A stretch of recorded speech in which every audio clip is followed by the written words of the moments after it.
Bueno, buenos días a todas, a todos. Muchas gracias por haber aceptado la invitación y estar acompañándonos el día de hoy. Mi nombre es Carlos Lozano Sierra, soy el subdirector general de la Corporación Territorio, Paz y Seguridad.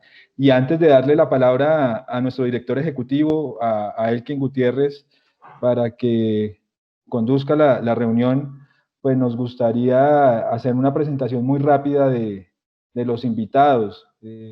Muchas gracias por estar aquí, por la confianza, y si les parece, pues yo voy haciendo un llamado aquí uno a uno por la lista de contactos que aparece, ¿no? Entonces, que nos cuenten su nombre rápidamente, su cargo, su responsabilidad, y un breve saludo, y luego daríamos la palabra a él. Entonces, Adriana Cuasput, por favor. Hola, buenos días. Mi nombre es Adriana Cuasput, Departamental de Reincorporación en Nariño. Muchísimas gracias por la invitación y pues estoy atenta. Muchas gracias. Gracias, Adriana. Andrés Restrepo. Hola, buenos días. Yo soy Andrés Restrepo. Trabajo en la Embajada de Suiza en la sección de Paz y Derechos Humanos. Gracias por acompañarnos, Andrés. Andrés Valencia. ¿Pasa Andrés Valencia o se presenta? Ya se está acercando al equipo. Buenos días, mucho gusto. Andrés Valencia, miembro de Territorio Paz y Seguridad. Con gusto escuchar sus aportes y sus opiniones. Muchas gracias, buen día. Gracias, Andrés. Ana Morandi. Buenos días con todos. Mi nombre es Ana Morandi y trabajo en la misión de verificación de las Naciones Unidas en la Oficina Regional de Pasto. Así que muchas gracias por la invitación y un gusto acompañarlos, y aquí estamos atentos. Bienvenida. Anne-Marie. Muy buenos días. Soy Anne-Marie Harcroft, oficial de enlace, igualmente trabajando para la misión de la verificación en Pasto. Mucho gusto. Un gusto escucharla, Anne. Bernardo, buenos días. Gracias por acompañarnos. Buenos días, Carlos. Fui el único que no escribí mi apellido. Mi nombre es Bernardo Pérez. Estoy vinculado con la Facultad de Derecho de la Universidad Católica de Colombia y pues me alegra mucho hacer parte de esta reunión de Cotepas. Ánimo, ¿no? Con lo que sigue.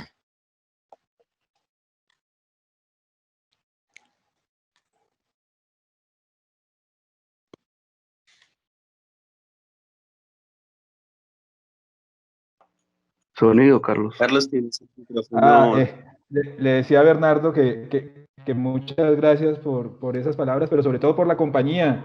Bernardo ha estado casi desde el punto cero de este proceso, animándonos y con sus consejos y sus indicaciones. Muchas gracias, Bernardo. Ha sido muy provechoso para nosotros. Camila. Hola, buenos días a todas y a todos. Yo soy Camila Rojas. Pues actualmente estoy trabajando con Vía Campesinal en el seguimiento a la implementación del Acuerdo de Paz, y pues desde siempre aquí cercana a la corporación y su trabajo. Y gracias por invitarme. Gracias, Camila. Un abrazo. Carlos Franco, me alegra verlo. Escuchamos. Muchas gracias, Carlos. Carlos David Franco Calvo, del equipo del Plan de Acción Oportuna para la Prevención y la Protección de los Líderes Sociales, de la Secretaría Técnica de la Dirección de Derechos Humanos del Ministerio del Interior. Agradeciendo a todos por el espacio y esperemos sea un diálogo muy fructífero. Gracias, Carlos. Un abrazo. David Caro. Bueno, muy buenos días para todos y para todas. Hago parte de la Corporación Territorio Paz y Seguridad. Soy el analista territorial, el que ha acompañado también toda la estrategia este año. Gracias, David. Un abrazo. Franci, buenos días. Buenos días, mi nombre es Francis Carranza y yo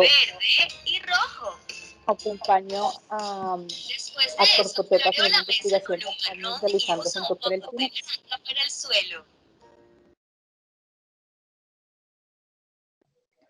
Gracias, Franci. Agradecemos que mientras no estemos conversando, por favor mantengamos los micrófonos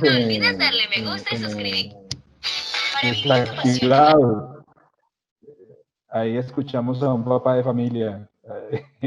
Royel, un abrazo. Francis, gracias. Gustavo Arbeláez, buenos días. Bueno, Carlos, buenos días a ti, a todos. Mi nombre es Gustavo, soy del Valle del Cauca, soy reincorporado de las FARC y actualmente estoy le diré del proceso de reincorporación del Valle del Cauca y también estoy vinculado a la Secretaría de Paz y Cultura Ciudadana como asesor de despacho y como muy interesado en escuchar la charla del día de hoy, Carlos. Gracias, Gustavo. Un abrazo. Hernando Toro. Fernando, como siempre, muchas gracias. También nos ha acompañado desde el inicio con sus orientaciones, con sus consejos y nos alegra mucho verlo aquí. Buenos días, Hernando. Buen día para todos y para todas. Mi nombre es Hernando Toro Parra.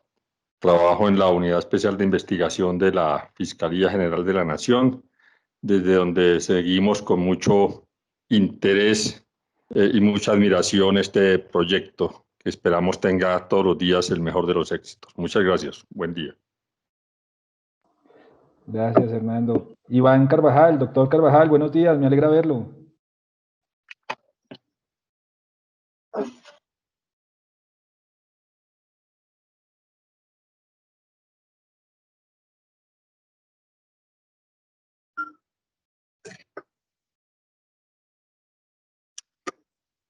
Bueno, creo que tenemos algún problema técnico con el doctor Carvajal, secretario de Gobierno de la Alcaldía de Santander de Quilichao. Ya tendremos la oportunidad de volverlo a escuchar. Jaime Prieto, muchas gracias por acompañarnos. Un abrazo. Jaime, ¿cómo estás?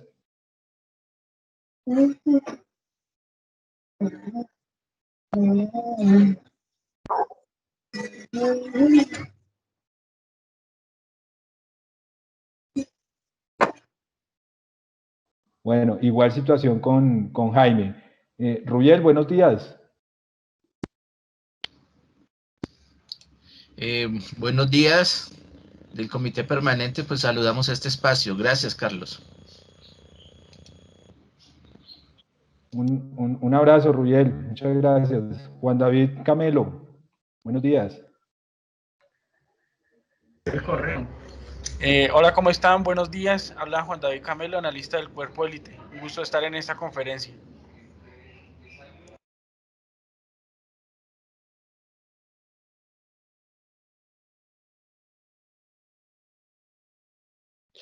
Carlos, tienes el micrófono cerrado.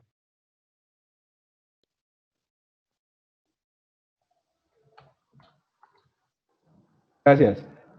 Juan David, muchas gracias. Un saludo al mayor Herrera y al coronel Restrepo, que siempre han estado también muy pendientes de este proceso.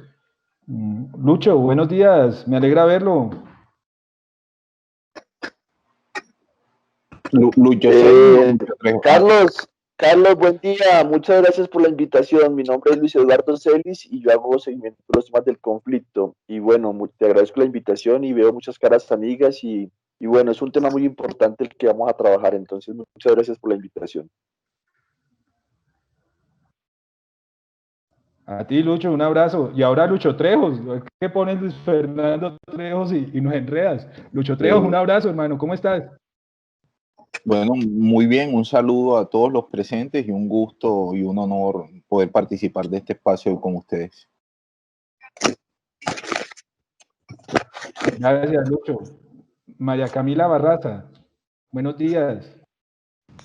Hola, muy buenos días a todos y todas. Yo soy María Camila Barraza, profesional de seguimiento a la implementación de la política de reintegración y reincorporación en el Cauca, perteneciente a la Agencia para la Reincorporación y Normalización. Un abrazo a todos. Gracias, María Camila. Silvia Otero, también nosotros muy agradecidos con Silvia por toda la orientación que nos ha dado, sobre todo en el tema del diseño de nuestras bases de datos. Silvia, ¿cómo estás? Buenos días. Buenos días a todos y todas. Aquí los estaré acompañando un poco intermitentemente, pero pues muy contenta de estar participando en los avances de Corpotepa. Gracias, Silvia. Víctor, buenos días.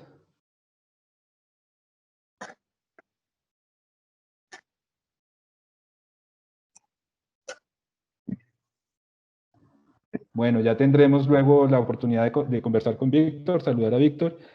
Y por último, John Fernando Medina. John, me alegra mucho verte. Muy buenos días, muy buenos días. Sigue, Víctor, tranquilo, dale.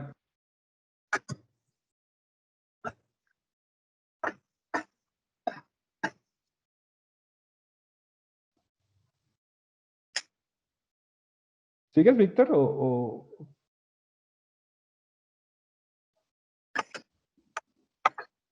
Bueno, entonces estábamos saludando a John Medina de la misión de verificación. John, muchas gracias por todo ese respaldo, por todo ese apoyo y nos agrada mucho tenerte en esta reunión.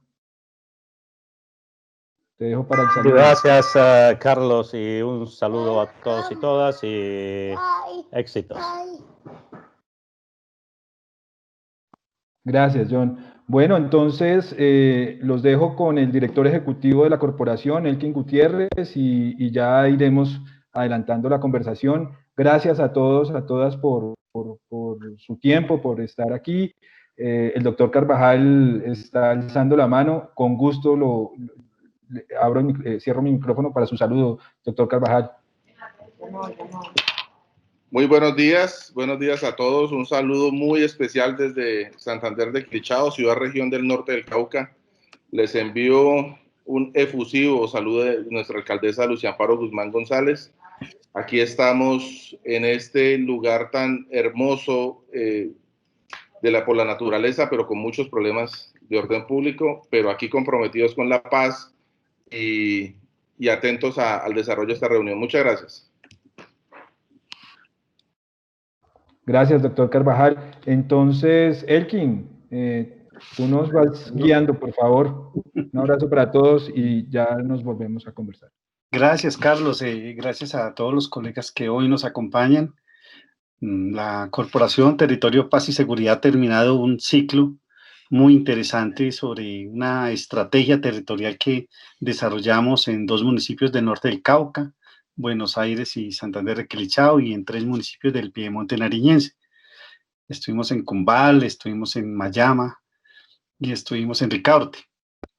Lo importante de este proyecto, digamos, es que hemos permanecido casi 16 meses en territorio, avanzando en diferentes espacios, sobre todo aprendiendo y compartiendo con muchos colegas, tanto de la institucionalidad como de los compañeros excombatientes, como de los diferentes procesos sociales, y buscando alternativas y de alguna forma encontrar rutas que nos permitan resolver todos estos problemas de garantías de seguridad que tenemos en los territorios.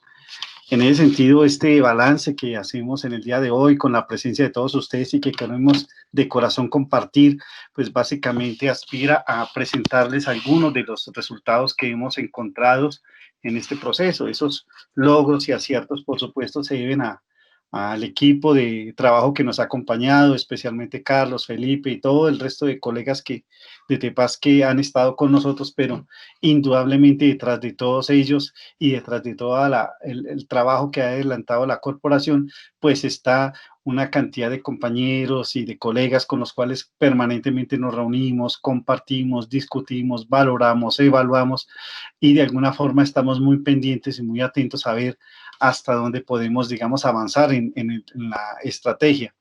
Por supuesto que queremos agradecer especialmente a los colegas de la Embajada Suiza que han estado como, digamos, de alguna forma nos han apoyado, no solamente con unos apoyos en materia de financiación, sino que han sido unos verdaderos aliados, porque han estado muy cercanos al proyecto, han estado avanzando con nosotros en resolver todas las vicisitudes que van surgiendo en el desarrollo de las actividades, y de alguna forma, digamos, estos logros y aciertos obtenidos, pues, son en gran parte también sus logros y de la estrategia que viene adelantando la embajada. Junto a ellos, pues, estamos con los colegas en territorio, las organizaciones sociales que han estado pendientes, las organizaciones campesinas, indígenas, sobre todo, de los resguardos donde hemos estado participando en esta estrategia, y sobre todo donde hemos ido mucho a aprender, a conocer, a entender lo que viene pasando en los nuevos contextos y en las nuevas realidades territoriales que hemos encontrado en Cauca y Nariño, que justamente son los territorios donde de forma más intensa se ha vivido el conflicto. Hace 4 años nosotros firmamos el acuerdo de paz y tomamos la decisión de apoyar y de vincularnos activamente en la solución del conflicto, en buscar alternativas, en avanzar en este proceso, y pues por supuesto que creemos que hemos aportado y hemos desarrollado una parte muy importante de la actividad en territorio. Básicamente los resultados, pues ahora Carlos ya los explicará de forma un poco más detallada, pero básicamente nosotros hemos encontrado que lo más favorable y lo que más nos ha servido en este proceso ha sido la posibilidad de interlocutar y de comprender los distintos niveles de coordinación que se presentan en los territorios. Hemos apostado a la elaboración y a un proceso muy interesante de conocer los escenarios de riesgo que se vienen presentando para liderazgos sociales y para los excombatientes. Hemos aportado a la formación y a la capacitación de las guardias indígenas con módulos introductorios y con una serie de actividades que, digamos, hemos intentado, digamos, desarrollarla de la forma más adecuada y más oportuna, pero sobre todo hemos avanzado en la posibilidad de firmar una carta de intención con 4 administraciones municipales orientadas a la definición de una ruta de atención a liderazgos sociales y a las comunidades más vulnerables. Adicional a ello, pudimos adelantar algunas medidas materiales que fueron pues determinantes para adelantar estas estrategias. Por supuesto que hemos tenido también limitaciones en el desarrollo de esta actividad. Ha sido un proyecto, digamos, muy concentrado en población de guardias indígenas, y eso es importante. Seguramente vamos a buscar la posibilidad de acceder y de trabajar con las guardias cimarronas y con las guardias campesinas en otros procesos, y sobre todo vamos a intentar avanzar mucho en un concepto que nosotros hemos denominado aquí de cartografía dinámica y actualizada, pues que, digamos, va a darnos aportes importantes para el conocimiento de los territorios. Nos hemos venido preparando, digamos, para entender esos escenarios tan complejos, especialmente en materia de violencia territorial, homicidios y desplazamientos que se enfrentan en estos territorios. No pensamos que las situaciones se fueran a volver tan críticas, tan complejas en materia de seguridad, pero incluso la misma pandemia nos limitó bastante en el desarrollo de nuestra estrategia territorial. Así las cosas, yo quisiera dejarles este saludo, un abrazo para todos los que hoy nos acompañan, decirles que, digamos, estamos muy contentos de poder avanzar en este proceso, que para nosotros en lo personal es un proceso también de reincorporación y que lo hacemos de la mejor forma. Vamos a tratar de comentarles con Carlos a ustedes los hallazgos y algunas de las ideas que tenemos con relación a los temas territoriales. Entonces, nada, un abrazo para todos y Carlos, te dejo con la palabra. Gracias, Elkin. Voy a compartir pantalla. Vamos a hacer una presentación muy rápida porque pues realmente la idea es poder escuchar a nuestros invitados, sus aportes. Y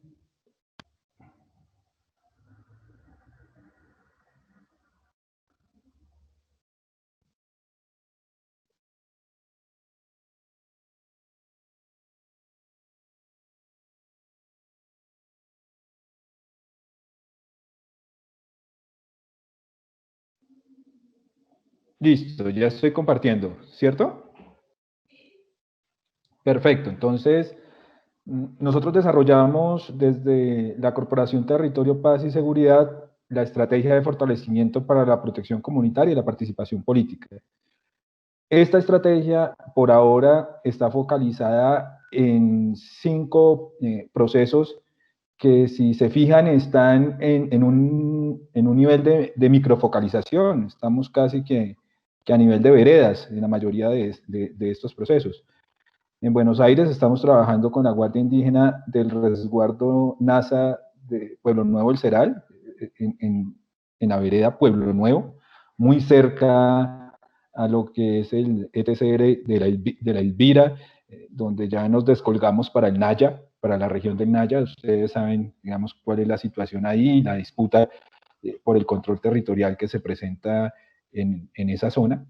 En Santander de Quilichao estamos en la vereda El Águila, con el resguardo NASA de Canoas, también trabajando de manera microfocalizada con esa guardia indígena. En el caso de Mayama, y aprovecho para saludar al doctor Oscar, alcalde del municipio de Mayama, que también nos acompaña en esta reunión. Estamos trabajando con la guardia indígena del municipio. En Ricaurte estamos trabajando en el resguardo Gualcará, la vereda del mismo nombre. Ahí, digamos, hay dificultades porque esta es una vereda muy retirada del casco urbano y eso nos ha generado, digamos, alguna dificultad. Y en el caso de Cumbal estamos con la guardia indígena de la vereda San Martín Miraflores, del resguardo el Gran Cumbal. Esos son los procesos que acompañamos y esa es la focalización de nuestra estrategia por ahora. ¿Cuál es el objetivo de la estrategia? Nosotros básicamente lo que estamos haciendo es contribuir a la mejora de la capacidad de los socios locales para la construcción de medidas de seguridad comunitaria y el diseño de estrategias de incidencia política. En ningún momento nosotros estamos pretendiendo descargar la responsabilidad de protección que recae en el Estado, pero somos conscientes de la debilidad de las instituciones, sobre todo a nivel territorial, y esa debilidad pues ha llevado a la incapacidad para ocupar integralmente el territorio. Por eso nuestros socios locales, además de las organizaciones sociales de base, son las administraciones territoriales. Es decir, nosotros buscamos fortalecer tanto a los procesos sociales de base como a las entidades territoriales, con quienes tenemos una excelente relación. Los resultados que nosotros buscábamos en esta vigencia de la estrategia, en primer lugar, tenían que ver con la elaboración de unos diagnósticos territoriales de riesgo, que dieran cuenta de la situación compleja que hay en los territorios. Digamos, ustedes son mucho más conocedores que nosotros de las condiciones que se derivaron luego de la firma del acuerdo y de ese interludio que nos dio esperanza de que esto de que íbamos a tener una transformación por fin en el país y íbamos a superar el estadio de violencia. Sin embargo, rápidamente pues retornó el conflicto armado o los conflictos armados al territorio. Los diagnósticos territoriales lo que buscan es analizar ese contexto. Y para lograr tener esos diagnósticos territoriales, buscamos como un resultado también la elaboración de bases de datos con características geográficas que sean claras en un enfoque de derechos humanos, desarrollo humano y seguridad humana.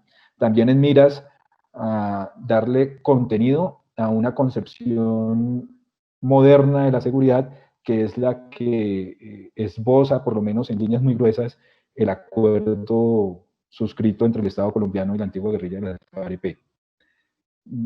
Con ese contexto y esa información, con esa data que nos da la base, las tablas y las bases de datos, buscamos la construcción participativa de medidas de seguridad comunitaria, tanto para la prevención como para la atención y mitigación de impactos producto de la continuidad del conflicto armado.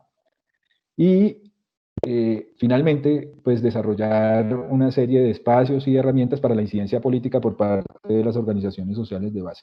En este sentido, nosotros hemos sido y buscamos ser muy respetuosos de las organizaciones. Nosotros no asumimos vocerías de las organizaciones. Las agendas de las organizaciones las desarrollan las propias organizaciones. Nosotros simplemente lo que hacemos es brindar herramientas y facilitar espacios. Pero no suplantamos ni la organización social de base, ni asumimos vocerías por parte de ellos, porque eso es un tema que le corresponde en su autonomía a las organizaciones. ¿Qué logramos? Pues lo primero fue la metodología para la construcción participativa de análisis de riesgo. Hemos logrado ponderar a través del análisis la probabilidad de la ocurrencia de los hechos y su impacto, ¿sí? Tenemos una matriz que nos permite esa ponderación y a partir de esa evaluación calificar los riesgos, ¿sí? En una escala de 5 grados. Esa metodología es participativa y se desarrolla en comunidad, ¿sí? En un espacio colectivo. Y además de eso, logramos construir un protocolo para la actualización de escenarios de riesgo. Ese protocolo, incluso hay que reconocerlo, nos vimos presionados a elaborarlo por la circunstancia de la pandemia, ¿sí? Ese protocolo nos permitió a nosotros mantener la conexión con el territorio ante la imposibilidad de desarrollar visitas por el tema del aislamiento preventivo obligatorio. Sin embargo, ese protocolo quedó instalado como una capacidad permanente y hoy orienta nuestra actividad de análisis o de actualización de análisis, que tiene unos periodos, tiene unos formatos, tiene unos instrumentos y que se ve reflejada finalmente en unos documentos que hasta ahora hemos compartido de manera privada con los actores de interés, bien sea las autoridades comunitarias o las autoridades territoriales del nivel local. Esos documentos también nos han ayudado a alimentar la estrategia de incidencia, ¿sí? Y además, identificando los escenarios de riesgo, tenemos elementos técnicos mucho más robustos para la construcción de las medidas de seguridad comunitaria. En este momento estamos operando bases de datos con características geográficas que nos permiten tener una comprensión espacial del territorio y pues ustedes ven las cuatro tablas que tenemos hoy diligenciadas en un periodo de tiempo a partir de la firma del acuerdo, eso quiere decir noviembre de 2016 a la fecha, y estas tablas tenemos la oportunidad nosotros de cruzarlas, ¿sí? Por eso constituyen bases de datos. La perspectiva es avanzar hacia el diseño de un sistema de información geográfico.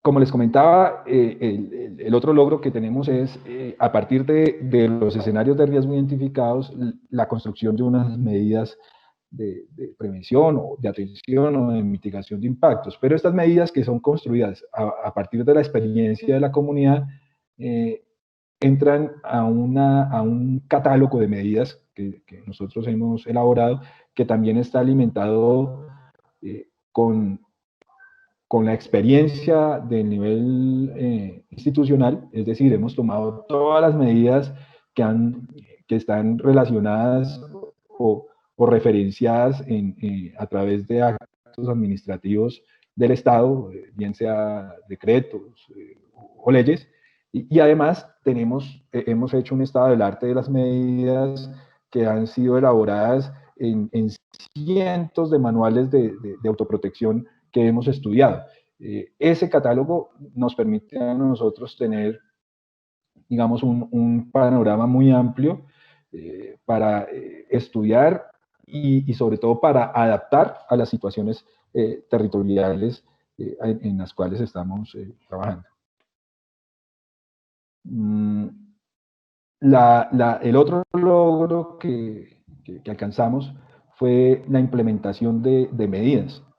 Es decir, más allá de tener el catálogo, tuvimos la posibilidad de implementar algunas de las medidas. Y podríamos hacer un desglose muy grueso de medidas de tipo material y medidas de tipo inmaterial.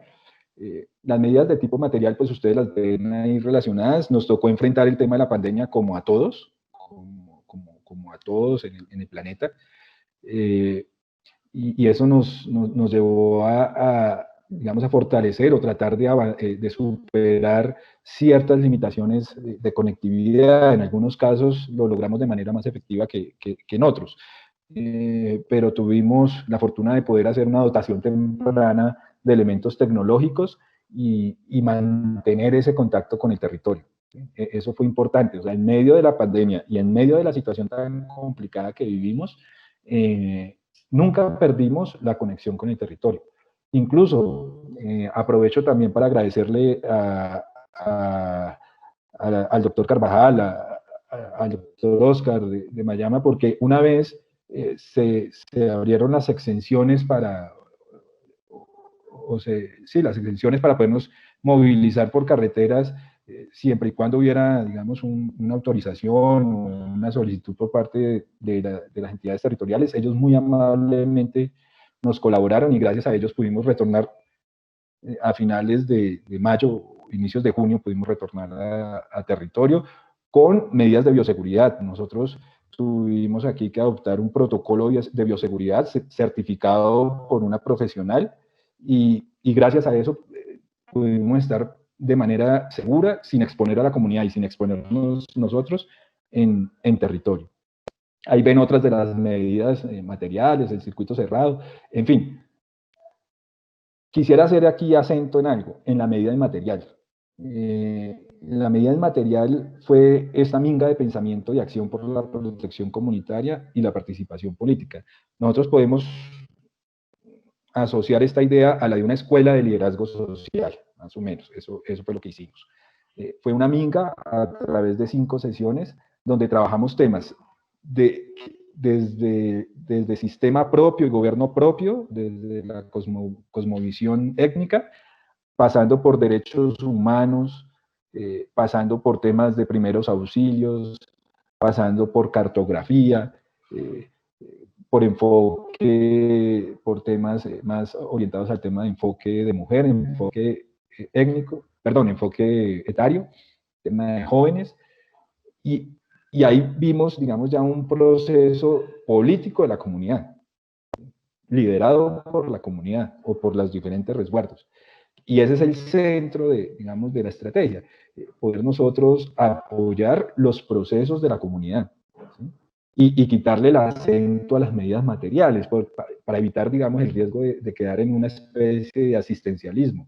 No, a nosotros lo que nos interesa es generar entornos seguros, tejidos de protección sobre estos procesos comunitarios para promover la participación política, ¿sí? Y esta minga de pensamiento nos dio la posibilidad de probar herramientas, de probar metodologías, y el balance creo que es muy positivo. Y finalmente, desde la perspectiva de la estrategia de salida, digamos, nosotros no tenemos vocación de permanencia, no esperamos estar 30 años acompañando estos procesos. A nosotros, como Corpotepas, lo que más nos interesa es que toda esta iniciativa se pueda desdoblar en política pública. Y nuevamente agradezco a la Alcaldía de Santander de Quilichao, a la Alcaldía de Buenos Aires, a la Alcaldía de Cumbal, a la alcaldía de Mayama, por la voluntad política que han manifestado para lograr canalizar todo este proceso hacia rutas institucionales de prevención y protección. En el caso de Santander de Quilichao ya hay una ruta, digámoslo, consolidada, que va a ser fortalecida con este acumulado que estamos nosotros trabajando.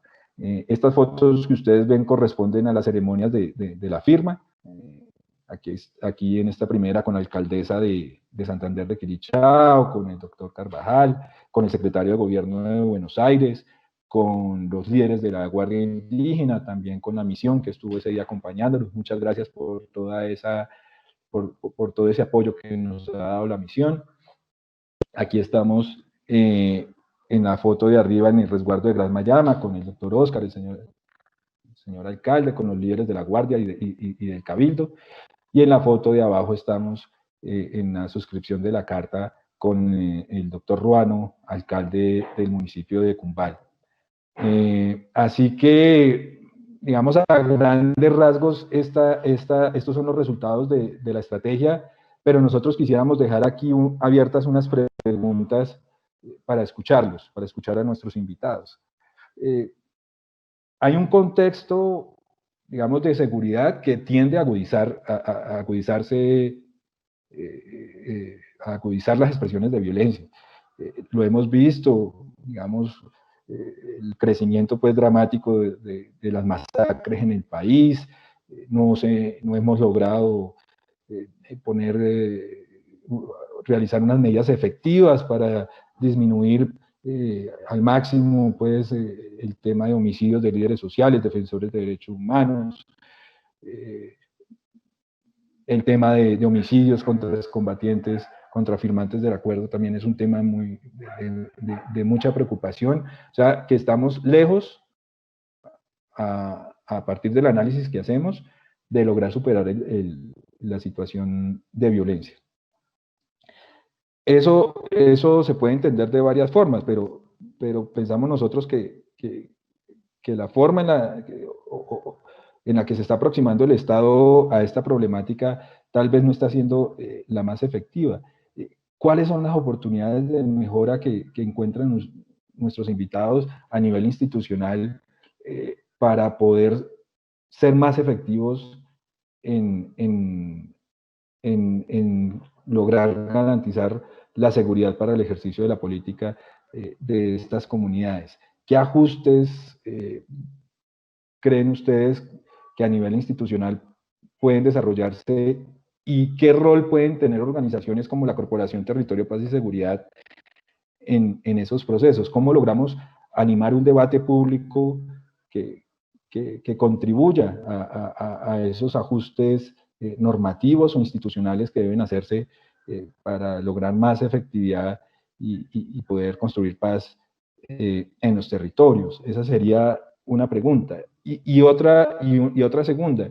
En el año 2022 vamos a tener elecciones nacionales, tanto de presidencia como de Congreso.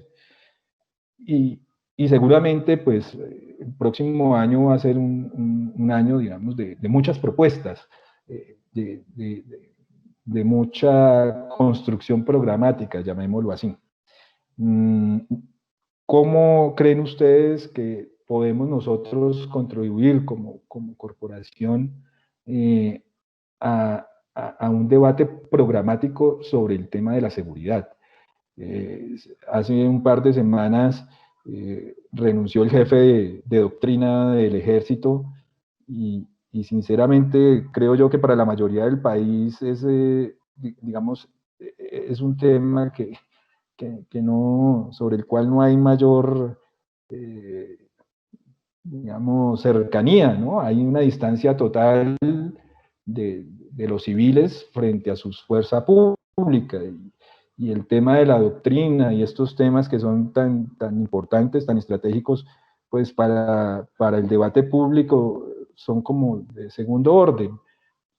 ¿Creen ustedes que es relevante abrir ese tema frente a la doctrina en vista a un escenario programático de construcción de propuestas y qué papel podríamos tener nosotros como organización de la sociedad civil frente a eso.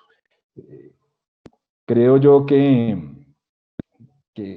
esas son dos dudas que tenemos dos de varias que tenemos en la corporación frente al próximo periodo y nos gustaría pues escucharlos a ustedes, a varios de ustedes, para conocer sus opiniones y poder ajustar también nosotros nuestra planeación del próximo año. Esa sería la presentación. No sé si Elkin quiera plantear algo más o abrimos el espacio para escuchar a los compañeros. Sí, señor, ahora el espacio mejor y continuemos escuchando a los colegas con sus inquietudes si las hay.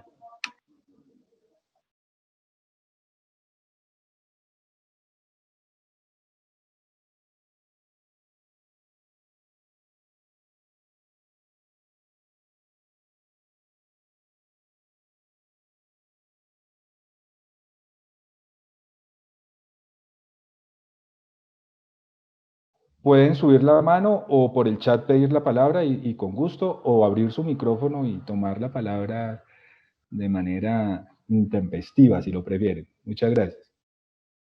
Bueno, ya con ese aval, pues entonces empecemos. Carlos, ¿te parece? Claro, doctor Carvajal. Sigue y se prepara Luis Fernando Trejos.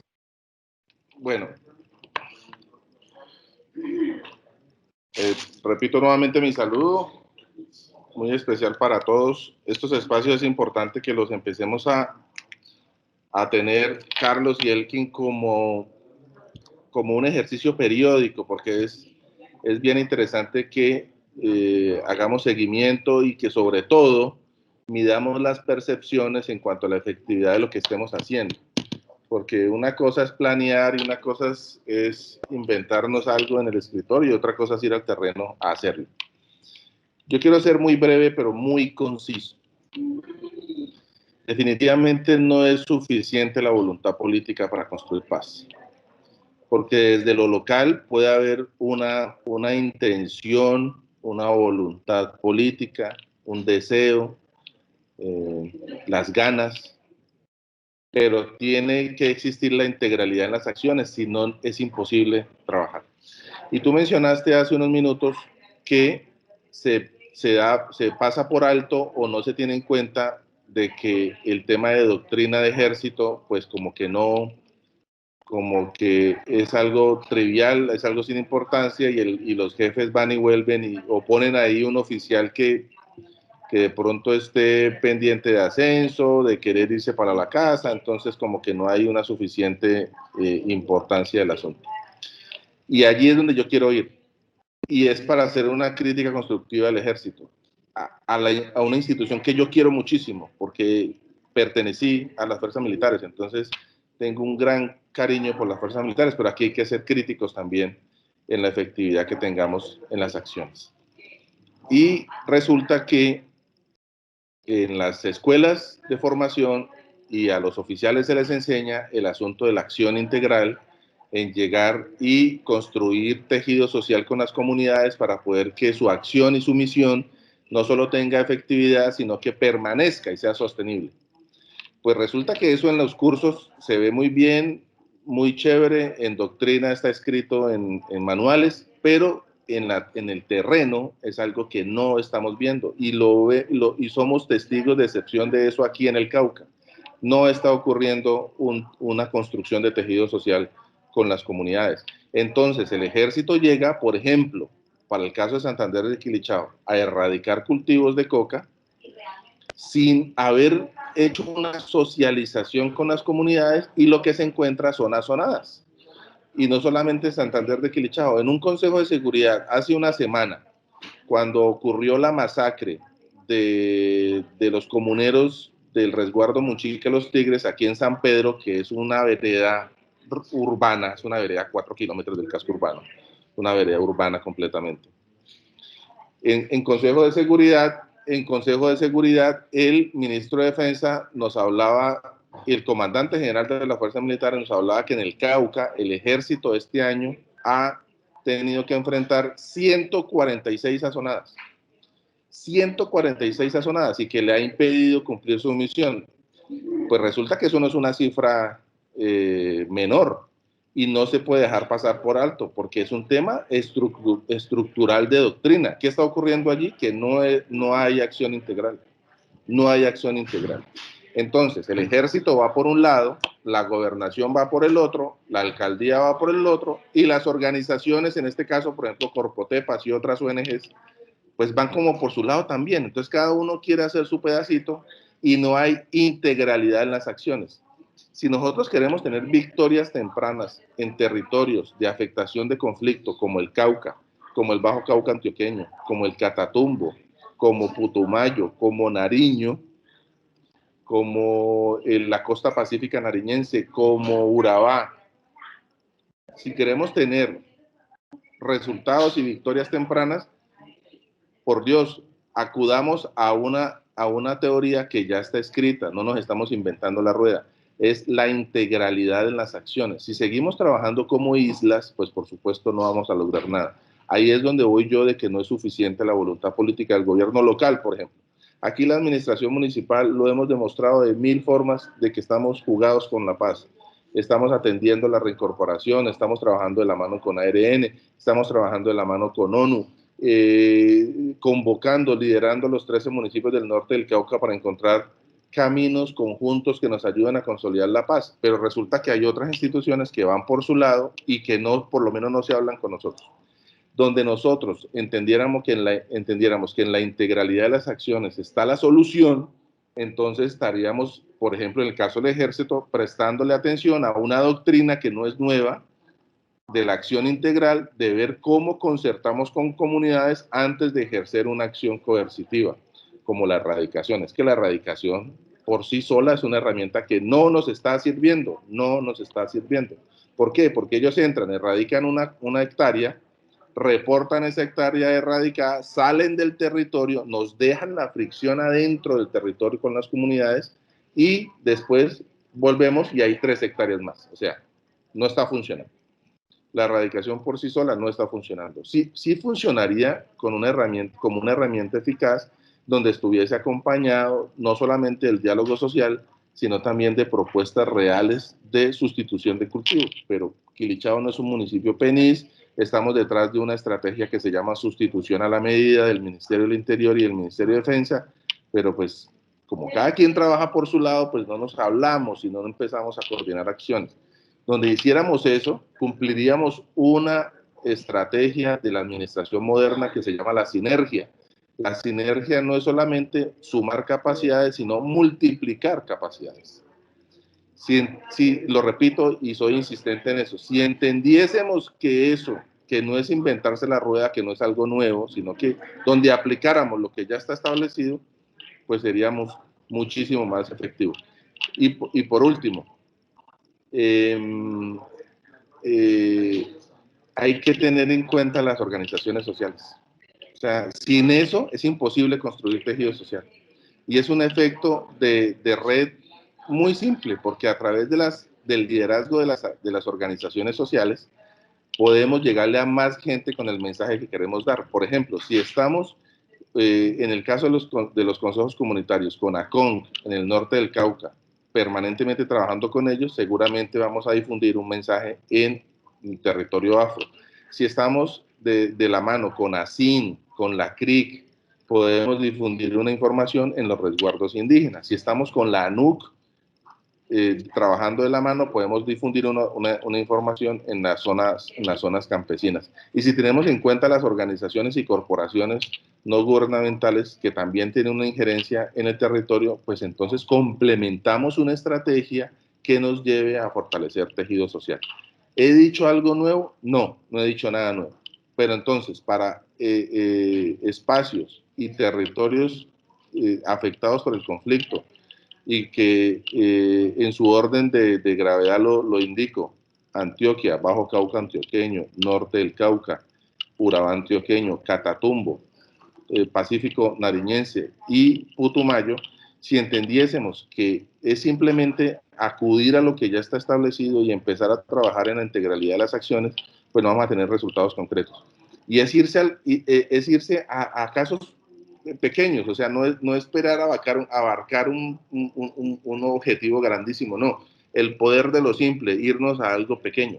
Vamos a trabajar, por ejemplo, pongámonos meta, el año 2021, vamos a sacar adelante las cooperativas de reincorporación que están en el norte del Cauca.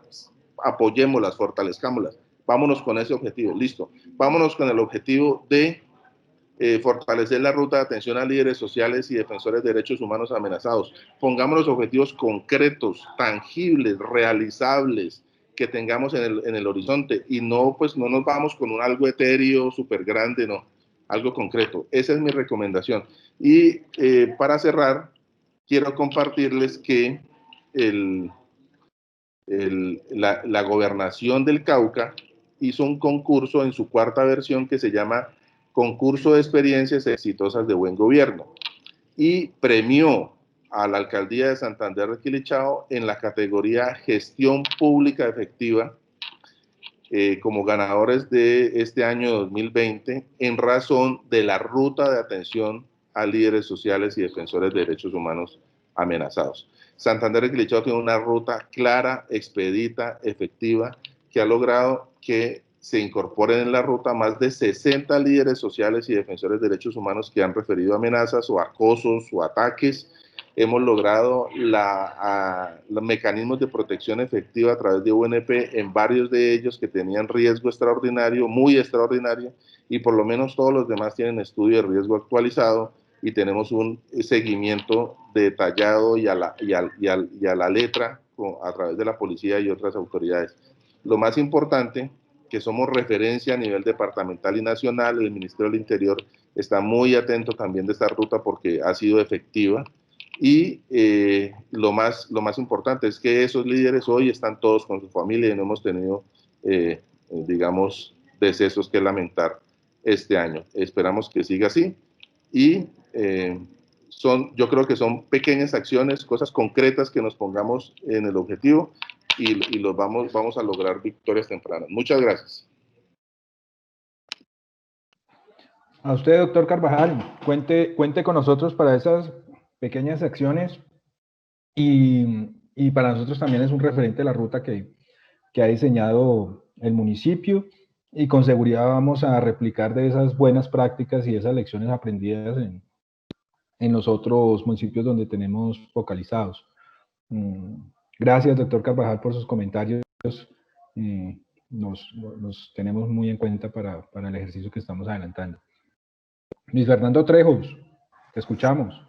Muy buenos días a todos. Yo voy a hacer 3 comentarios muy breves, digamos, teniendo en cuenta que soy externo al proceso y que lo he conocido solo a través de Carlos y de Elkin.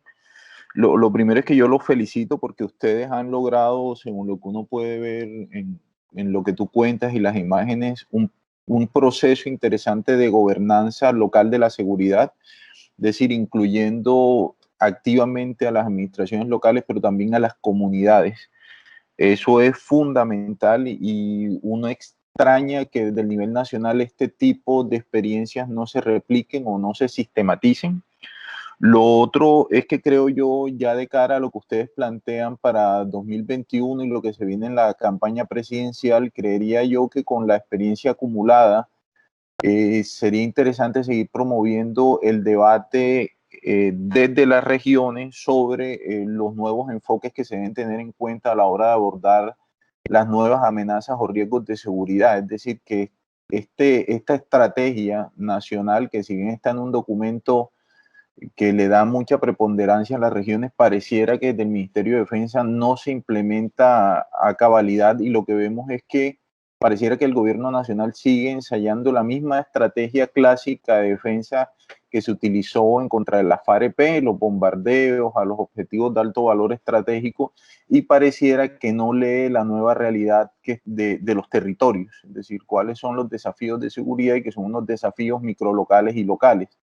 Entonces, me parece interesante que ustedes promuevan ese debate, es decir, el cambio en la estrategia de seguridad y unos enfoques territoriales reales. Es decir, aquí las amenazas ya no son nacionales, sino locales, microlocales y subregionales. Y por último, como bien lo decía el doctor Carvajal, es necesario e inaplazable que se avance hacia la construcción o restablecimiento de confianza entre comunidades y fuerza pública, que se ha visto muy golpeada o desgastada, especialmente durante este gobierno. Basta ver las últimas encuestas de medición de aceptación o de popularidad de las instituciones y cómo la policía y el ejército aparecen bastante lesionadas, especialmente durante 2020. Entendiendo que estos nuevos desafíos de seguridad, más allá del simple componente militar o de aumento de pie de fuerza, también demandan mucho trabajo de inteligencia y de policía judicial. Además de eso, así como lo decía el doctor Carvajal, se hace necesario que se entienda la seguridad en sus dimensiones sociales y no solo en el ámbito policivo represivo. Muchas gracias. Luis Fernando, muchas gracias. Sí, esperamos nosotros pues estar a la altura de esos requerimientos y vemos que efectivamente en los campos que tú identificas hay una gran oportunidad de trabajo y de contribución a la reconciliación y a la construcción de una paz estable y duradera. Esperamos que nos aguante el cuero para eso. Hasta ahora nadie más ha pedido la palabra. Si alguien desea abrir su micrófono y hacer algún comentario, con gusto lo escuchamos. Para nosotros es muy importante conocer sus opiniones porque nos ayudan a reflexionar sobre lo que hacemos. Doctor Toro, muchas gracias. Lo escuchamos.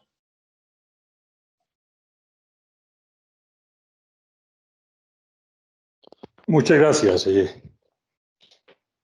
Seguramente quienes están en la reunión tienen también muy válidas apreciaciones. Yo voy con todo respeto, sencillamente a compartir unas reflexiones que estoy haciendo aquí, escuchando la presentación y los comentarios en esta reunión.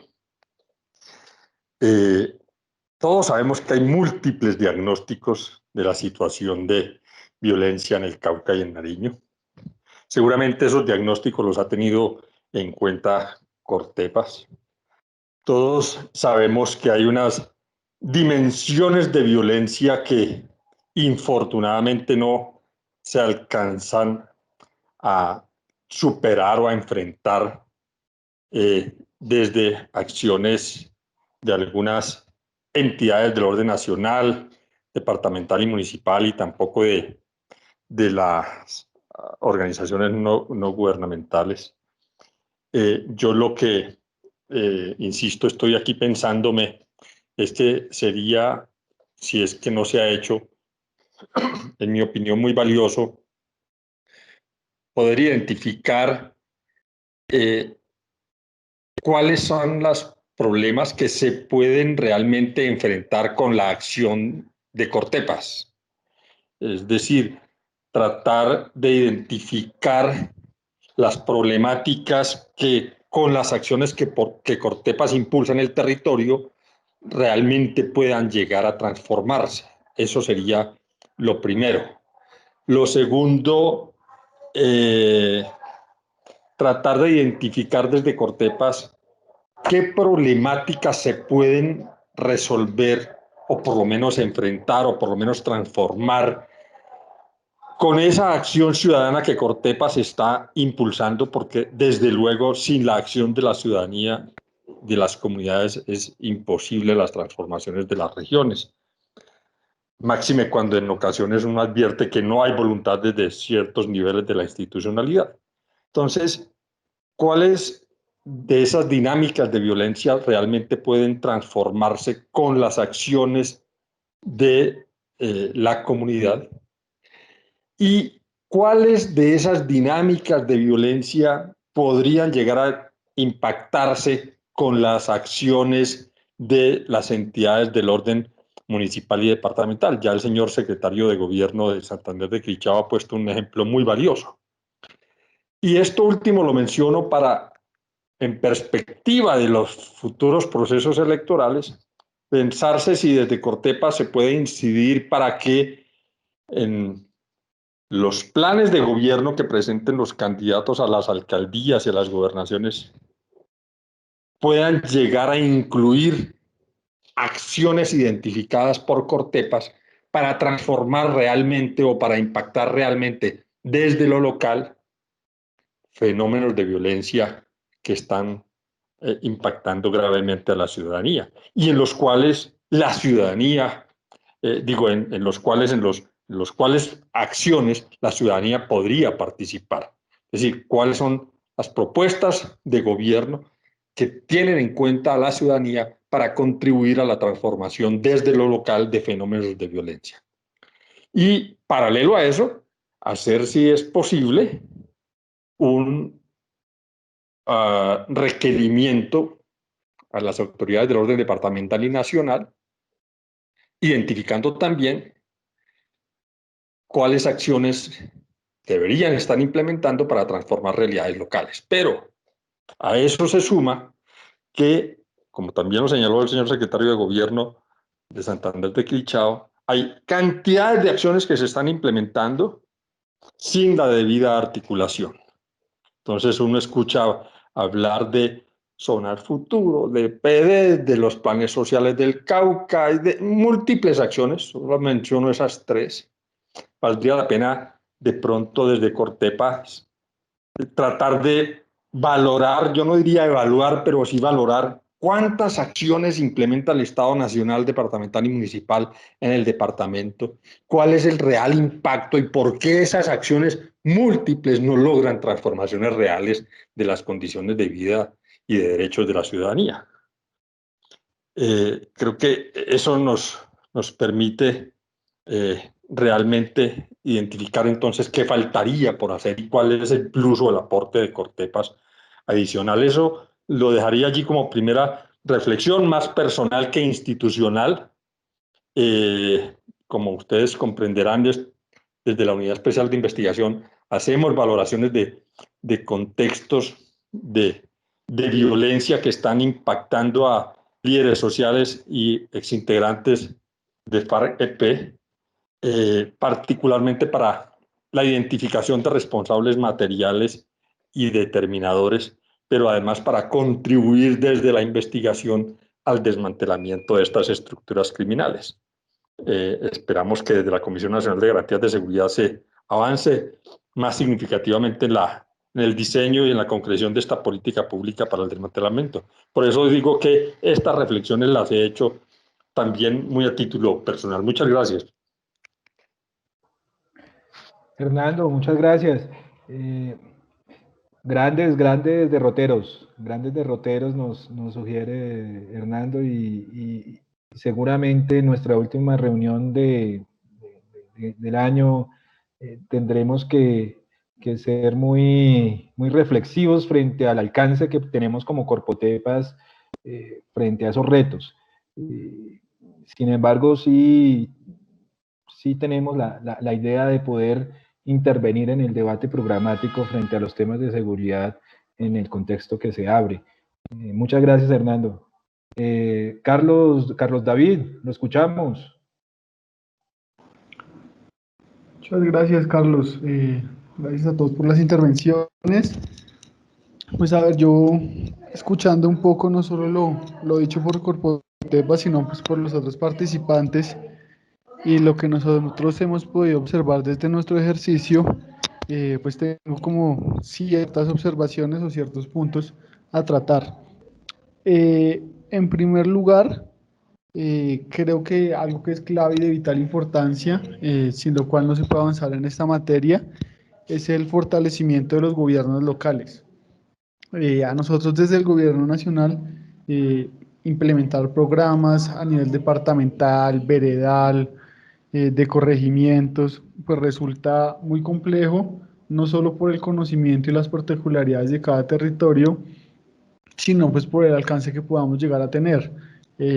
Abarcar todo el territorio nacional y pues todos los territorios en los que se presentan afectaciones en materia de seguridad y defensa, pues sigue siendo bastante amplio, por lo cual este apoyo con la con las administraciones locales resulta de vital importancia, y para ello es bueno que los mismos gobiernos locales, tanto departamentales como municipales, cuenten con las herramientas idóneas para poder adelantar estos avances. Este fortalecimiento tiene que darse no solo en materia de instrumentos normativos o de otra índole para trabajar, sino también desde el tema presupuestal. Todo surge de ahí, cualquier iniciativa o idea que se quiera implementar puede necesitar recursos en mayor o menor medida, pero en últimas necesita recursos económicos. Entonces, ese fortalecimiento, disculpe mi momento.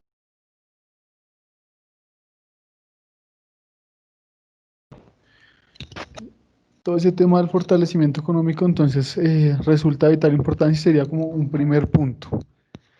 Lo otro sería la inclusión de nuevos actores en este tipo de iniciativas o acciones. Este tipo de nuevos actores nosotros lo vemos desde el espectro más amplio que se pueda lograr, no solo organizaciones de la sociedad civil como Corpotepas que puedan aportar no solo en la realización de acciones específicas y de fortalecimiento de los actores del territorio, sino también de actores del sector privado como empresas, gremios o conglomerados que puedan apoyar a través de iniciativas y recursos económicos, ya sea generando nuevas alternativas o acciones o apoyando las ya existentes que vengan desarrollando los gobiernos locales o el gobierno nacional. Entonces, esa inclusión y articulación también debe darse con los actores. Acá me refuerzo un poco en la primera intervención, en donde se hablaba mucho de la sinergia y la articulación. Eso es un poco lo que nosotros propendemos desde el Plan de Acción Oportuna, pero quisiéramos extenderlo más allá de la institucionalidad y de los gobiernos nacionales y locales y poderlo lograr también con estos nuevos actores. Asimismo, poder, como un tercer punto, generar estrategias de comunicación para lograr que esas victorias tempranas sean conocidas y reconocidas por la sociedad civil y las demás instituciones para cambiar un poco también la percepción de lo que se va dando. Hay muchos hechos y acciones que se presentan en los distintos niveles por las distintas instituciones, incluso del mismo nivel, ya sean del orden nacional, que no se conocen entre unas y otras, pues mucho menos se conocen por la sociedad civil. Y muchas veces hay acciones muy locales, muy focalizadas, que tienen un impacto positivo en algún lugar en específico, pero pues que se pierde un poco ese impacto a nivel nacional o cuando uno trasciende un poco las fronteras de lo local. Entonces también poder tener herramientas de comunicación para mostrar los hechos y lo que se está haciendo y que eso permita un poco incidir en la percepción pública. Y otro cuarto elemento muy importante es esa influencia, como lo que mencionaban un poco en lo electoral, pero también hacerlo en otros momentos. Esa influencia e inclusión de temas dentro de la agenda es clave y para eso hay algunos momentos clave. Entendiendo eso, nosotros desde la Dirección de Derechos Humanos del Ministerio, este año realizamos un ejercicio de interlocución con los distintos departamentos y alcaldías de capitales de departamento para que incluyeran dentro de sus planes de gobierno y de desarrollo los temas y planteamientos que tenemos desde la dirección para que en un futuro podamos trabajar de la mano y de manera articulada, ya incluyendo entre ambos actores, nosotros como ministerio a nivel nacional y las gobernaciones como nivel local, para trabajar en conjunto, ya pudiendo tener herramientas de lado y lado, porque esa inclusión de temas en la agenda incluye que se puedan tener metas y esas metas van asociadas a presupuesto y ese presupuesto a unas acciones específicas, las cuales podemos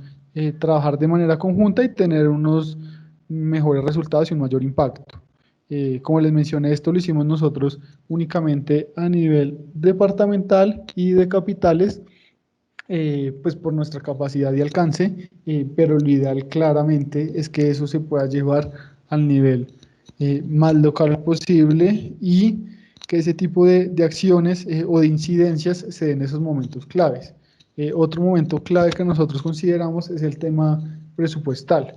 Entonces, en estos finales de año donde se está definiendo el presupuesto y la asignación de recursos para la próxima vigencia, dado el principio de anualidad bajo el que trabaja Colombia, es clave tener incidencia para que puedan tener recursos las entidades territoriales para ejecutar. Entonces, pues podemos tener una gran idea, una necesidad apremiante por X o Y motivo, pero si no tenemos presupuestados recursos o no hemos dotado las distintas herramientas legales ya existentes, como los subcomités de prevención, los comités de contingencias, etcétera, de recursos, pues no van a ser efectivos esos diagnósticos de riesgo, esa identificación de problemas o las acciones que planteemos. Entonces, pues lo vemos por ese lado y ya un poco como una observación transversal es el modo en que se dan este tipo de diálogos. Creemos que Corfotepaz realiza una excelente labor integrando actores y permitiendo este compartir de ideas y pensamientos, pero muchas veces la crítica, ya sea de un lado o del otro, del gobierno hacia la sociedad civil o de la sociedad civil hacia el gobierno, es muy de extremos, sin reconocer las ventajas o lo bueno que aporta el otro. Entonces, eso también permite que no se trabaje de una manera efectiva. Si yo reconozco que cierta cosa o cierto programa tiene problemáticas, tiene situaciones susceptibles de mejora, pues puedo llegar a eso y mejorarlo. Sin embargo, si lo desconozco como un todo, pues no va a tener esa capacidad de incidencia y de mejora porque no se está reconociendo y la crítica o la pensamiento crítico se queda enfocado en eso, en que no es algo bueno, entonces no quiero nada que ver con eso y dejemos eso de lado. Si conservamos nuestro pensamiento crítico y los reparos que puede haber hacia cualquier iniciativa, pero desde un punto de aporte, pues podemos fortalecerla y mejorarla hacia lo que nosotros consideremos. Muchas gracias. Carlos David, muchas gracias y que esta sea la oportunidad también para reconocer la amplitud y la disposición que ha tenido la Secretaría Técnica del Plan de Acción Oportuna para conversar con nosotros, para atender a los actores con los que trabajamos en territorio.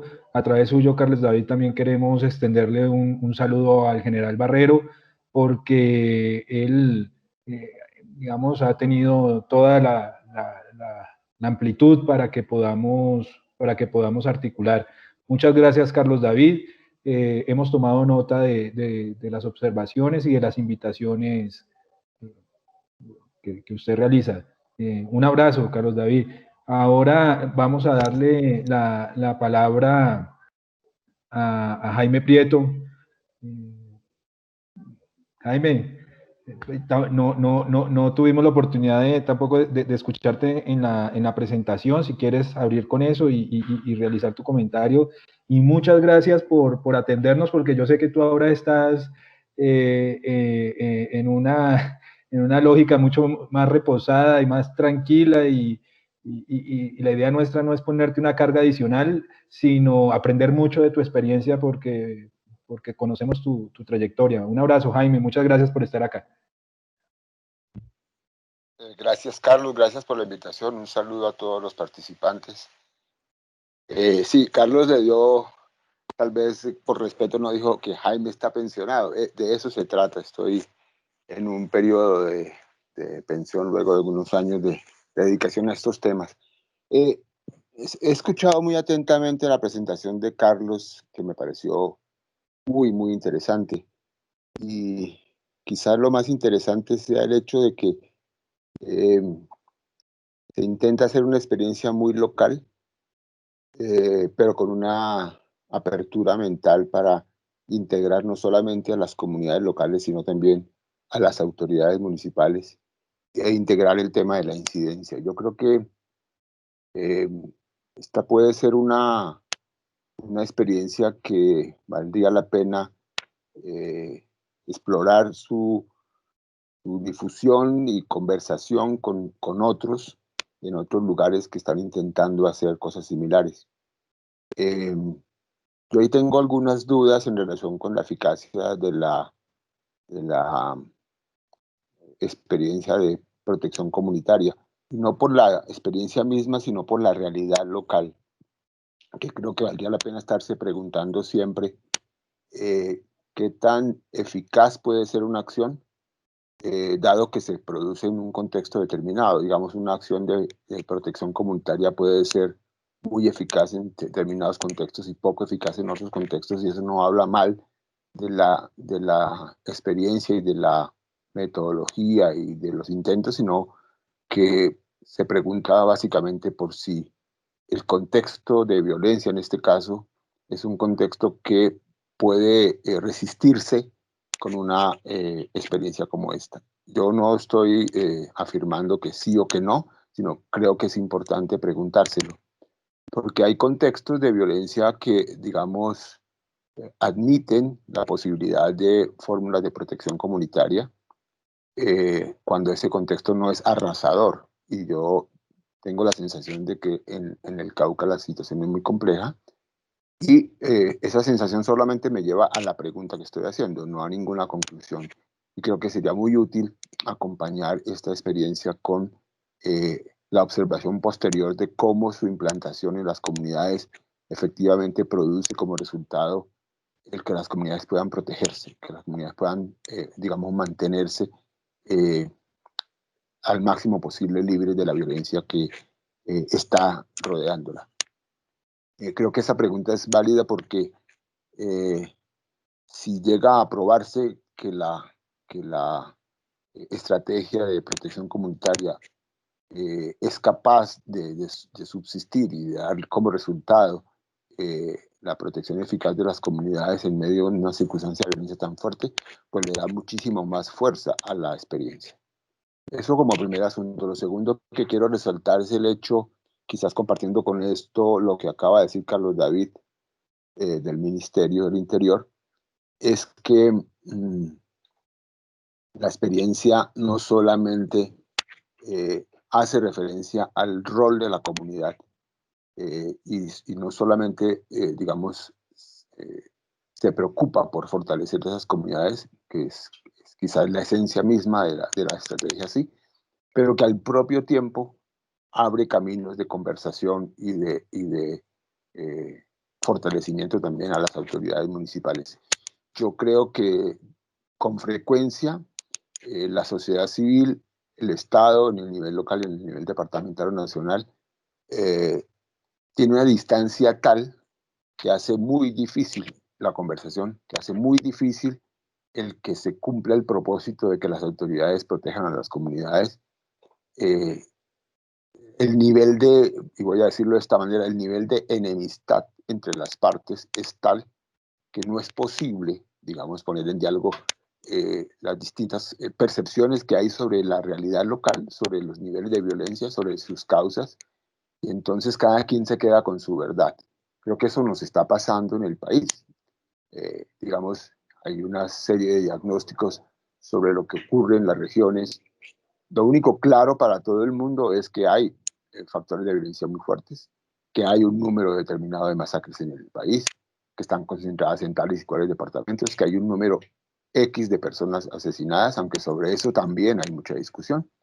Pero cuando se va a las causas, la discusión se hace muchísimo más difícil de llegar a concertaciones. Hay una cierta, digamos, incapacidad de escucha. El gobierno tiene su propia verdad sobre lo que ocurre y su propia estrategia sobre lo que ocurre. En mi sentir, y con esto no trato de minimizar el rol que pueda estar cumpliendo el Ministerio del Interior al respecto, pero en general uno escucha, particularmente el Ministerio de Defensa, una única explicación de la violencia, que es el narcotráfico y nada más, y escucha generalmente también una única estrategia y es la militarización de las zonas. Y creo que ahí es muy difícil construir un diálogo que permita que las autoridades cumplan con el deber que tienen de proteger. Los llamados a que las autoridades cumplan su función se pueden quedar en el simple llamado si no se logra establecer un diálogo. Y me parece que es muy relevante en ese sentido el que Corpotepas, como una organización de la sociedad civil, pueda construir y haya logrado avanzar en la construcción de diálogos con las autoridades municipales y departamentales, y por lo que veo también en unos ciertos niveles del gobierno nacional, lo cual me parece muy constructivo, muy necesario, que, digamos, obliga también a las autoridades nacionales a poner escucha sobre esas voces. Y en ese sentido resalto la importancia de esta experiencia. Creo que comparto también lo que señaló Carlos David en el sentido de cómo eventualmente involucrar, va a depender mucho de los contextos, pero cómo involucrar a las empresas en estos temas. Y no me refiero solamente en ese sentido a un involucramiento financiero de las empresas, me refiero a un involucramiento de las empresas en cuanto tiene que ver que esas empresas tienen intereses en algunos lugares del país, que esos intereses pueden dar lugar en muchas circunstancias a factores de violencia, particularmente contra aquellos que se oponen a la labor empresarial en algunas zonas, y que eventualmente un trabajo con las empresas para que ellas reconozcan que la controversia con las comunidades locales, con los líderes locales, no es una controversia a muerte, sino que es una controversia que debe ser llevada en el marco de una discusión democrática, me parece muy útil. Y en eso, no estoy hablando de cosas etéreas, hay experiencias en curso. Hay experiencias de empresas y grupos de empresas que han hecho manifestaciones explícitas, públicas, sobre el respeto a las comunidades locales, a los liderazgos sociales, a los defensores de derechos humanos, y han alzado su voz para rechazar la violencia contra ellos.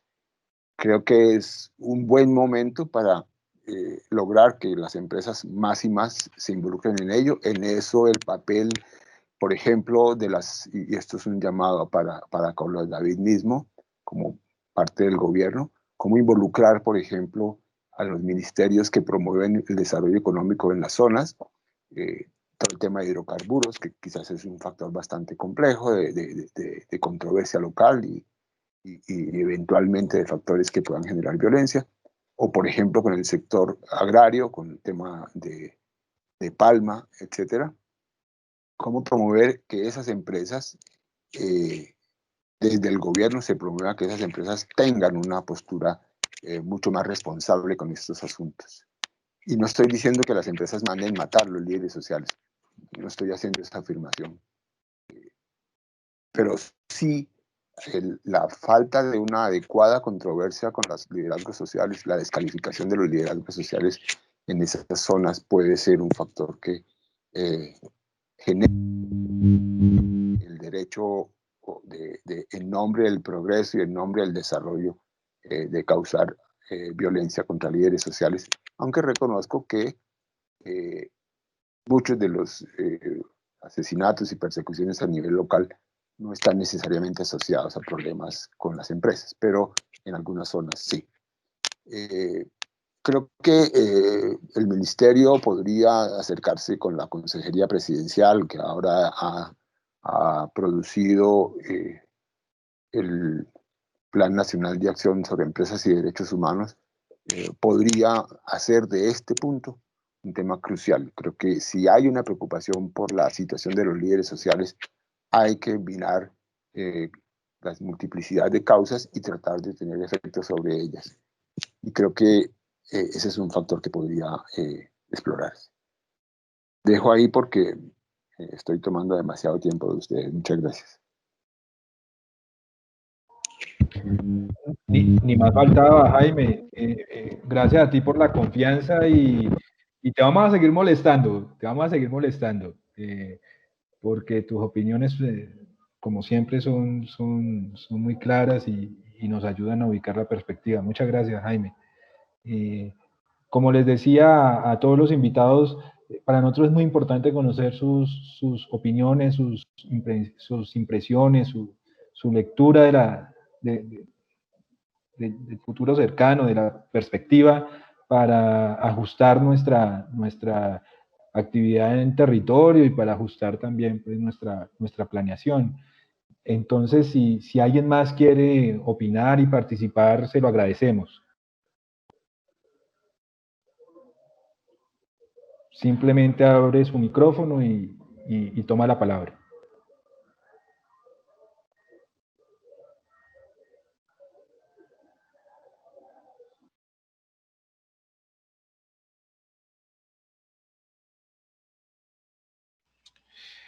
Carlos, Carlos, buenos días. Sigue Bernardo y se prepara Santiago. Sigue Bernardo y se prepara Santiago. Gracias, Carlos.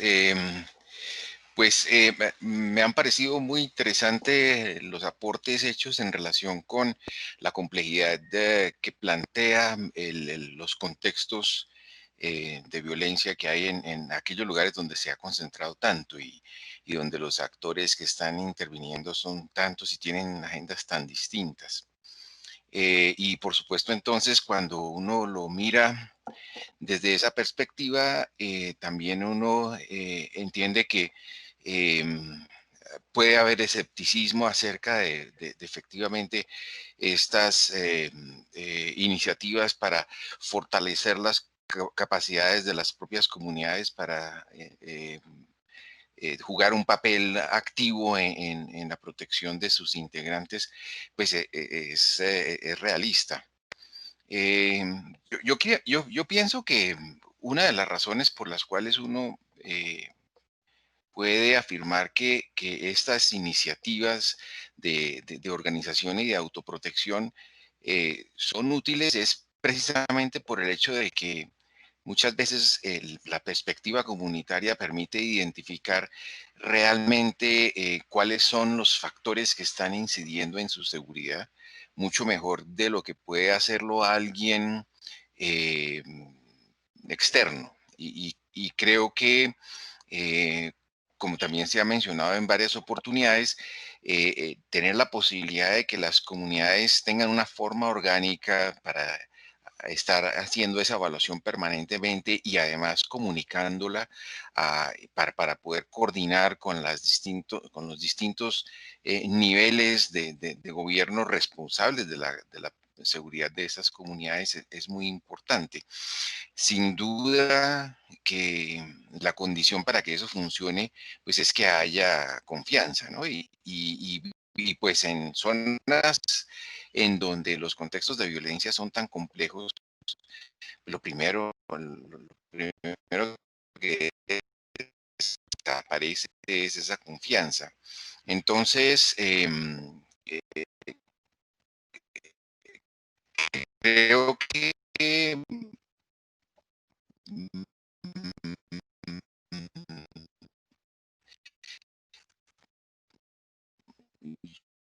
un aporte me parece que sería muy importante comenzar a identificar efectivamente cuáles son las causas, o digamos los factores que están minando la confianza necesaria para que haya una comunicación desde las comunidades hacia las distintas instancias responsables de la seguridad y la retroalimentación en la vía contraria. Creo que ahí quizás Cotepas tiene una ventaja muy grande y es el hecho de que está mirando esa relación con lupa y puede aportar unos elementos que casi no se ven en los planes y programas y las políticas de seguridad. Entonces, ese es un elemento que me parece muy importante. Y sin duda que mientras no exista esa confianza y mientras no existan canales que efectivamente puedan permitir la transmisión de información y además asegurar que esa acción se revierta en respuestas oportunas. Va a ser muy difícil pensar en que el Estado cumpla con su función en este tipo de circunstancias. Entonces, sin duda que lo que no puede perderse de vista en ningún momento es el hecho de que es el Estado quien tiene la responsabilidad por garantizar la seguridad de los pobladores en los distintos contextos y que la función que puedan cumplir las organizaciones comunitarias en ese sentido será sencillamente complementaria y será responsabilidad del Estado a hacer el mejor uso posible de los canales que se puedan establecer para recibir y apoyar esa complementariedad por parte de las organizaciones comunitarias. El otro elemento que quisiera señalar es, veo que en esta etapa de Cotepas había un interés muy grande en torno fundamentalmente a la violencia ligada con la participación política. Y creo que pues esa sin duda es una decisión importante, pues sobre todo en contextos tan violentos y con tantas formas de violencia. Pero pienso que aún así, la delimitación de lo que se puede considerar como violencia política va a exigir un poco más de conceptualización, precisamente por el hecho de que a veces es muy difícil trazar la línea y decir esto es violencia política y esto no es violencia política, sobre todo en este tipo de contextos en donde no hay transparencia y hay muy poca información acerca de los móviles, hay muy poca información acerca de los agentes. Entonces, creo que ahí hay un reto importante. Estoy de acuerdo con que hay que tratar como de delimitar el foco de la acción, pero creo que, y esto a manera de aporte, creo que será importante avanzar también en esa reflexión acerca de cuando estamos hablando de violencia política. Eh, eh,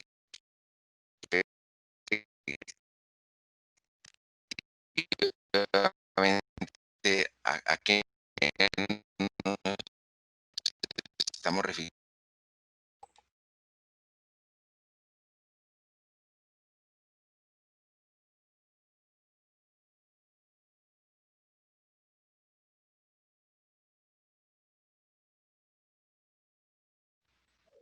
Carlos, creo que tiene que abrir el micrófono. Hola, Bernardo. Muchas gracias. Es que tenemos aquí un problema aquí con la conectividad, pero ustedes nos escuchan bien, ¿cierto? Perfecto. Listo. Bernardo, como siempre, muchas gracias. Tenemos un reto conceptual grande. Yo creo que esos van a ser de los desafíos en este próximo periodo, de darle mucho más peso a las categorías con las que estamos trabajando, y en eso, pues sin duda nos vamos a apoyar mucho en tu trabajo y en tu opinión. Muchas gracias, Bernardo. Gustavo, te escuchamos, hermano. Bueno, buenos días a todos y todas. Como ya lo han escuchado, mi nombre es Gustavo Arbeláez. Yo estoy presidiendo este momento en el Valle del Cauca, particularmente en Cali. En el Valle del Cauca no hay, digamos, espacios territoriales, no hay TCRs, pero sí hay que manifestar que es un departamento que se ha vuelto receptor de muchas personas que vivían en los espacios. Y según lo que nos dice la ARN, hay casi 500 personas en el departamento. Más de 240, 250 viviendo en la capital, en Cali. En mi intervención apunta a dos aspectos. Uno, el tema de seguridad, digamos, como elemento central que tiene que ver con garantía de, digamos, de reincorporación nuestra en este ejercicio, pero que van más allá un poco de la seguridad física de los combatientes, sino hay otro elemento que comienza a aparecer en el panorama y es la seguridad de los proyectos productivos. En los estados territoriales pues, se han conseguido unas posibilidades de proyectos productivos más por digamos, por el esfuerzo colectivo individual de quienes están al frente de esos procesos en cada ETCR, dado pues el cumplimiento del gobierno colombiano frente a eso. Pero ante lo que estamos viendo, digamos, a nivel nacional, que el Estado, pues, digamos, no ocupó los territorios y permitió que la ilegalidad, digamos, imperara en los mismos luego de que hicimos nuestro proceso de dejación de armas, se vuelve riesgoso esas inversiones que, digamos, que se han conseguido con el esfuerzo colectivo, con una actividad, digamos, de relacionamiento importante que se ha hecho, digamos, a múltiples instancias con, digamos, aquí en el país y también con la comunidad internacional. Esa es una preocupación que ya comenzamos a tener porque en algunos lados, pues a nuestra gente le ha tocado desalojar los territorios producto de esa inseguridad, pero también la delincuencia como una acecha y también es una preocupación grande en donde también es importante que empecemos a pensarnos cómo le damos garantías de, digamos, de viabilidad y de proyección a esos procesos productivos que, poquitos, pero que son importantes, están desarrollando en varias regiones del país. El otro aspecto, digamos, para comentarles es, ya que hablamos de reincorporación, una experiencia de Cari en particular en lo que tiene que ver con reincorporación política. Bueno, producto aquí de una actividad de lobby, de razonamiento con muchas organizaciones políticas, con la institucionalidad, con ONGs, con diversos sectores, se ha logrado que se participe, digamos, dentro del gabinete municipal. Para sorpresa de muchos, las FARC hace parte de la Secretaría de Paz y Cultura Ciudadana en la ciudad de Cali. Una característica muy particular es que esa secretaría está dirigida por un militar y le han dado a las FARC, particularmente al partido FARC, que fue un acuerdo político con el mandatario Jorge Iván Ospina, de ocupar una subsecretaría, digamos, dentro de la Secretaría de Paz, que es la Secretaría de Derechos Humanos y Construcción de Paz, en donde existe una persona que hace parte del partido FARC, que estuvo vinculada a la actividad, digamos, clandestina de las FARC, de las FARC-EP. Y en el caso mío, que soy, digamos, asesor de despacho de alcaldía, en actividades fundamentalmente de reconciliación, de búsqueda de paz, y empezando a mediados del segundo semestre, se ideó en Cali, dentro de la Secretaría de Paz, una especie de equipo de mediación para protesta social en la ciudad, que se conoce como los cascos azules, y en que digamos que hemos actuado en ese ejercicio de garantizar la protesta social, pero también de mediar en que las formas de protesta y de confrontación entre policía y manifestantes pues no lleguen digamos, a estallarse, como ha ocurrido lamentablemente en ciudades como Medellín y Bogotá. No se trata de hacer una labor de contención de la protesta social, de dibujarla, desminimizarla, pero sí, digamos, ayudar digamos, a encauzarla, digamos, la misma, y ese ha sido un ejercicio, digamos, muy interesante que ha tenido incluso reconocimiento nacional. Y de la institucionalidad, pues, un poco interesante, porque se ha logrado, digamos, que la atención de los manifestantes, de los medios sociales, de la institucionalidad y fuerza pública cambie, digamos, al vernos a nosotros, digamos, actuantes y participantes en ese ejercicio de búsqueda digamos, de reconciliación y de crear pues, escenarios de paz, digamos, en la ciudad. Es un poco para comentarles, estamos, digamos, en actividad.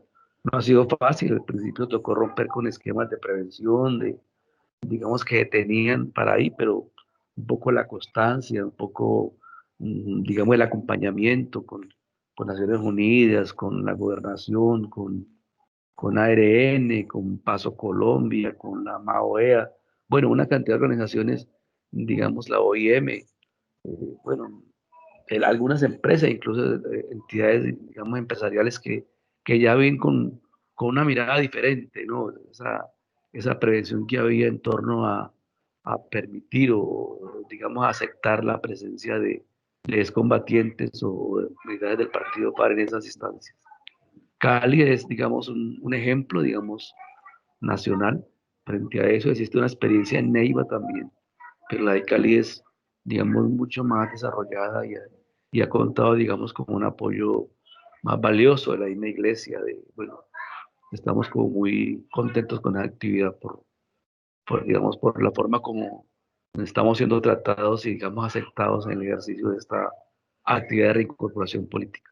Es un poco para comentarles la experiencia que a nivel de reincorporación tenemos en Cali en particular.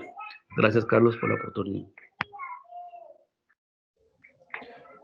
A usted, Gustavo, y esperamos muy pronto también poder estar ahí cerca a Cali, en el Valle del Cauca, trabajando pues con otra de las comunidades que venimos acompañando y con las que queremos iniciar ya la estrategia en pleno. Pues colegas, muchas gracias a todos por sus opiniones, por sus comentarios. Ya nos acercamos a casi 2 horas de reunión. No queremos abusar más del tiempo y de su generosidad. Por lo pronto, antes de darle paso a Elkin para que haga el cierre de la reunión y también pues nos haga una pequeña pues balance pues de los comentarios, pues quisiera agradecer tanto a la misión como a la ARN, a las entidades territoriales, a las personas que aquí a título personal han estado acompañándonos y a nuestro consejo asesor, en el que siempre nos hemos apoyado de manera consultiva para conocer sus opiniones y poder tener un panorama mucho más amplio del contexto y de los retos y desafíos. Igualmente a la embajada, Andrés, por favor, extender este saludo a la embajadora, a Matías, porque ustedes han sido unos socios fenomenales. Muchas gracias y Elkin, por favor. Sí, gracias Carlos, gracias. Bueno, colegas y compañeros, a todos nuestro saludo. Aprovechamos pues este espacio para conocer algunas opiniones de este trabajo que venimos desarrollando. Agradecemos todas sus inquietudes. Y una de las características que tenemos en TEPAD es precisamente esa capacidad de escuchar, de aprender, porque entendemos que este es un proceso esencialmente colectivo. Y sobre esa base es que hemos venido trabajando tanto en territorio como en nuestro relacionamiento con las instituciones. Todas las inquietudes, las sugerencias, las notas que nos hacen llegar nos van a servir mucho para nuestro futuro proceso y seguramente las vamos a recoger plenamente y a intentar avanzar con nuevos aprendizajes y avances para posteriores procesos y proyectos.